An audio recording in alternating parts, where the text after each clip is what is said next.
Hello everyone, I'm Professor Geek. Welcome back to the channel, and welcome to another video on Avengers Endgame.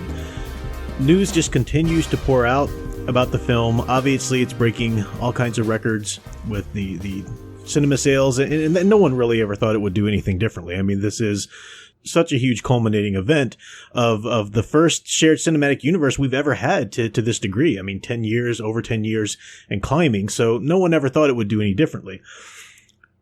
But the film just did not deliver the way it was promised, the way everybody expected it to. And it's quite comical, actually, seeing all of these.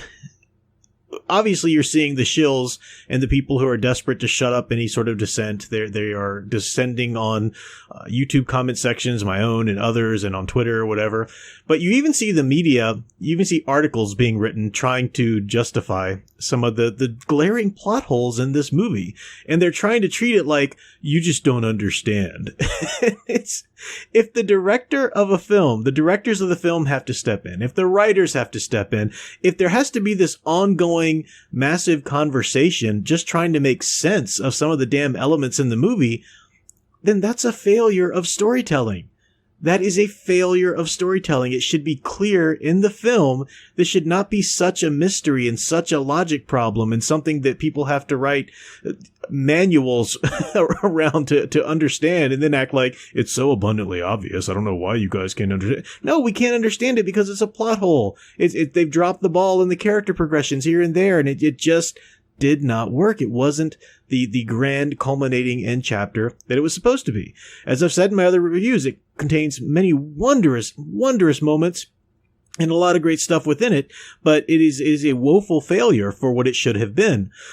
The writers, Marcus and McFeely, they can't even agree with the Russo brothers. There was some videos coming out. Fan Man did a wonderful video earlier this day talking about that. They can't even agree on what it means when Captain America goes back in time and stuff like that. And people can't really agree on the justification for Black Widow dying.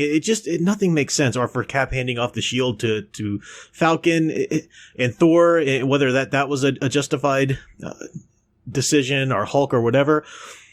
And when I hear these defenses and I hear people trying to justify this or that, the grand scale of all of this and the conversation puts me in mind of the Hans Christian Andersen tale, The Emperor's New Clothes. Now, most people should be familiar with that. It always takes me aback how many people are just completely clueless about some basic tenets of Western civilization. But Hans Christian Andersen, I mean, if you don't know his stories, you probably know more of them than you think you do. But that's just a basic tenet of culture there. So The Emperor's New Clothes, for those who don't know, though, the basic twist, the basic the lesson to come from it is that these rogues go to approach this emperor, and this emperor is completely obsessed with clothing. He finds his identity in clothing and in styles and in dressing well and all of that. And they decide that they're going to get one over on him. And they say that we are capable of weaving together the finest crafted clothes in the world, using only the most delicate silks and threads and whatnot. And these clothes are so finely crafted that only truly sophisticated, true people who are of class, true aristocratic people or whatever, they're the only people who are able to see these clothes. And so they wow this emperor, and he of course gives them all of this money and resources to weave these clothes for him. And they present them to him and his advisors and whatever. And of course, he and his advisors see absolutely nothing on the dummies there, on the loom or whatever. They see nothing, but they have to pretend they do, because if they admit they see nothing, well, then they're admitting that they're ignorant or without class or whatever.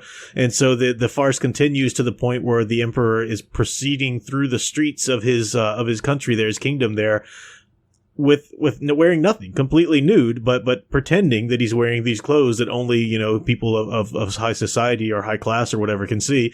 And most people out in the kingdom there are looking at it and pretending as well. And it takes the innocence of a child to say, the emperor's naked. And then eventually that crumbles. Eventually people realize it. That's the story. And I see very much that same kind of phenomena going on here with Endgame. You have so many people that found their identity in these movies. And that's common with fandom. That's common with fans. They really get into this franchise or that franchise to the point where they find their identity within it. And they can't bring themselves to criticize it, or they can't abide anybody else criticizing it past a point, because they somehow internalize that as self-critical, so that being themselves being criticized. And it's just really sad psychologically what's going on there. But a lot of people, the Avengers, the MCU rather, has been around in our culture for a long time now. I mean, over 10 years is a long time for films to be ongoing, and that's great. It's wonderful, but they've really ingrained themselves in our culture, and certainly with the passionate fan cultures, to the point where people really identify with it. And when they go to see this movie that's supposed to be this grand bow on the top, and then it doesn't deliver, a lot of people just can't bring themselves to admit that. They really can't. And it hurts like hell to admit it. I agree. I mean, it really, like I said, I'll never not say about what's good in the film, but it did not deliver the way it should have. There should have been so much more good in the film, and it should not have been, containing these problems and these plot holes and whatnot. But some people just can't admit that. So they engage in these mental gymnastics and these long articles on comic book resources or other sites or whatever, or these diatribes on Twitter or on people's YouTube videos or whatever, trying to justify this or that. Once again, if you need that much ink or that much print or that much whatever to justify this, then it's a failure in the story. The story is supposed to take care of all of that. So I give you a few examples of ways that people are just glaringly overlooking real problems in this film. Look, for example, the whole Captain America going back in time and living out his life with Peggy Carter. Okay, this is on the one hand, it's a real fan service. I think it pleases everybody initially. I was really happy to see that myself when I first saw the film. Fresh out of the theater, I was like, oh, that was kind of heartwarming. But then I started to think about it, and I realized first of all, that's in horrible keeping with his character progression, because he has always been about moving forward. That's what the message he tells them in this movie, in the very movie Endgame, how you need to put the past behind you. You have to always realize there's good ahead of you. You have to keep moving. His entire character arc, going from the end of Winter Soldier through Avengers, through Winter Soldier and so forth, was having to come to terms with the past was behind him, and he had to embrace his new role. And he did have a place in this new world, and it was important in all of this. So to have him at the end of the whole arc, just brush all of that aside and say, nah, I'm just going to go back in time now. No, I'm just going to, it completely disrespects and dishonors everything that he's grown through along the way in this journey. And besides that, it causes a lot of problems with the time travel thing. And people try to pretend that they can explain this so easily, blah, blah, blah. No, you can't. No, you can't. It doesn't matter whether you think of Steve Rogers going back in time and living incognito with Peggy Carter. So maybe when she talked about the husband that she eventually married, in some of those interviews from Winter Soldier, maybe she's actually talking about Steve Rogers. He was just sort of living incognito or something like that. Some people think that. Some people think, no, it was a divergent timeline. It was something different, whatever. The point is, no matter, or if it's a divergent timeline, then Steve Rogers knowingly is inserting himself in the place of that man that she would have married. So he's knowingly thwarting that guy's future and that guy's timeline. Regardless, though, whether one of those you believe or not, you've got to accept now. You've got to accept and approve of a history, a past, where Steve Rogers grows up or lives his life with Peggy Carter, and eventually little Sharon Carter is born, Peggy Carter's niece, and you've got a world now where Uncle Steve comes to visit little Sharon. It's like, hey, I remembered when I made out with you when you were older. That's creepy. This is the creepy ass continuity that you're approving of. It doesn't make sense. It's just bizarre. You're approving of a Captain America who, if he is living in our timeline and he was that guy that she married, then he's just sort of staying silent and quiet and not doing anything when all of the terrors between World War II and 2012 happened. That doesn't seem very Cap-like. Or even if you believe it's a divergent timeline and he went back to being Captain America, that still doesn't quite work, because then does he even come back in 2012 to fight the terrors that are going to come in the future? It just doesn't work. It does not work. It's a nice little heartwarming fan service, but it doesn't work for his character arc, his character progression, and it doesn't work time-wise. The time thing doesn't work, and people are just willing to completely overlook that, to completely turn a blind eye to it, because nope, doesn't matter. It's Avengers. I have to like it. Giving the shield to the Falcon, we've said before that people try to make all these kinds of justifications for it. Well, Bucky's probably still dealing with the programming. I'm sorry. I thought Shuri, your champion third wave feminist character Shuri, who's, smarter than Tony Stark. I thought she said, hey, I've taken this out of your brain. Are you telling me she failed? Are you telling me she failed? You have to accept that? Do you have to make her fail so that you can have an African American Captain America now? It disrespects Falcon and everything he stood for as Falcon. It disrespects Bucky. It disrespects Captain America's story arc with Bucky. I mean, Bucky's always been he needed that redemption. Bucky needs the redemption, not Sam Wilson there. So it didn't work, but people try to justify that. Another thing they try to justify in the moment quite a bit is the Black Widow's sacrifice. And every time I talk about how much of a problem this is, people send in justifications. They've sent me messages on here on YouTube or Twitter or whatever. And sometimes they're trying and they've got some great reasoning going that justifies her making the sacrifice in the moment, in the context of that scene. And that's good. That's where you'd have to start. And yes, I would even say you can absolutely make a case that once they're in that scene, in the context of that moment, then yeah, it makes sense that she would be the one to sacrifice herself and give Hawkeye that family, that life with his family that she doesn't have.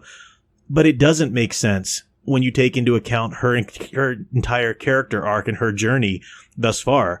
In fact, it really betrays her character and all of the great times we've had with her because it says you don't get a progression. You don't get to grow as a character. We're not going to give you any kind of final send-off that honors your progression as a character because we're going to have you make a sacrifice that you would have made the very first time we saw you with Hawkeye way back in 2012's Avengers.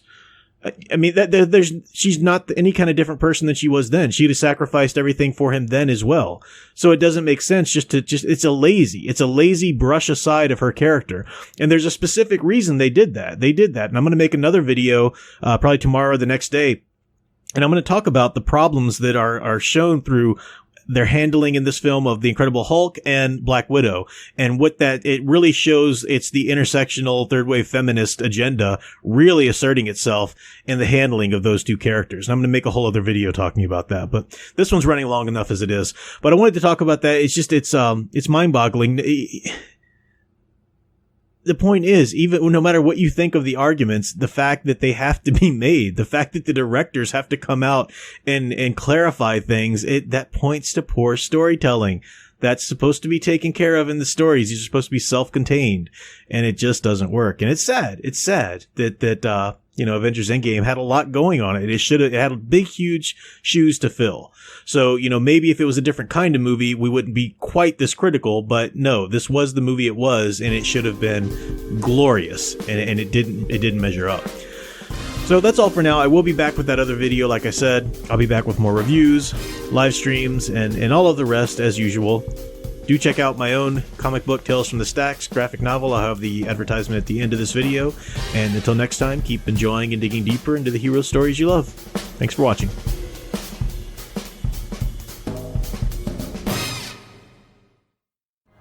Do you like comics that are unafraid to portray women as feminine and men as masculine? Do you enjoy being entertained rather than preached to? If so, then you'll love my own graphic novel, currently on Indiegogo. Tales from the Stacks is an anthology series in the vein of The Twilight Zone or Tales from the Crypt. It contains 3 uncanny tales to thrill and haunt you long after reading. With interior art by Dave T. and variant covers by John Malin, Kyle Ritter, and Kyung Lee, you have lots of options to choose from.